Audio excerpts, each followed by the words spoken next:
The Phoenician Scheme, which is now showing in cinemas, sees Wes Anderson return to slightly more straightforward storytelling after his last two features, The French Dispatch and Asteroid City, leaned heavier into elaborate visual design and nested narratives at the expense of conventional plot or emotional resonance. Though it remains distinctly Andersonian, something fans will embrace and detractors will likely continue to resist. Anderson tells the story of Benicio del Toro's Zsa Zsa Corda, a wealthy and ruthless 20th century European businessman who, after surviving his 6th assassination attempt, summons his estranged daughter and aspiring nun Liesl, played by Mia Threppleton, to name her as the sole heir to his empire, despite Liesl harbouring resentment over his supposed role in the suspicious death of her mother, and she reluctantly accompanies Corda and Michael Cera's Scandinavian tutor Bjorn on a mission to renegotiate a convoluted infrastructure deal that is set to be Corda's lasting legacy. As always, Anderson's film is visually impeccable and meticulously crafted, with sharp details in every frame and item from Corda's tailored suits to the retro production design, all brought to vivid life by Bruno Delbonnel's cinematography, which enhances the arresting aesthetic that invites immersion into this hyper-stylized world. But the writing doesn't quite match the visual splendor, with the excessively complex plot weighed down by rapid dialogue-heavy scenes that race through bureaucratic minutiae where, despite the occasional absurd simplifications like business decisions being settled by basketball throws, clarity remains elusive, particularly regarding the titular scheme, which is never fully defined, leaving audiences adrift in a sea of details that feels more indulgent than purposeful. This precision extends to character development, where emotional engagement is stifled by the film's formalism. For while Del Toro shines in a rare leading role, his character feels more like a mouthpiece for Anderson's scripts than a fully realised human being, and like many Anderson protagonists, is so embedded in the stylized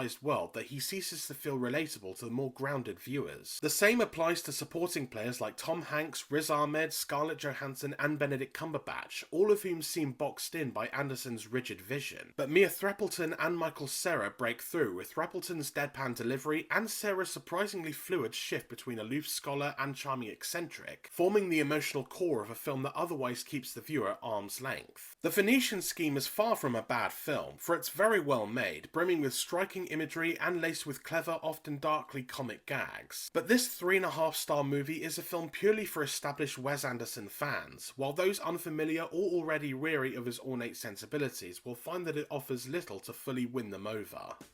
Visit the Film Feeder website to read my more detailed review, but for now, thanks for watching, please like and subscribe for more reviews, and I'll see you next time.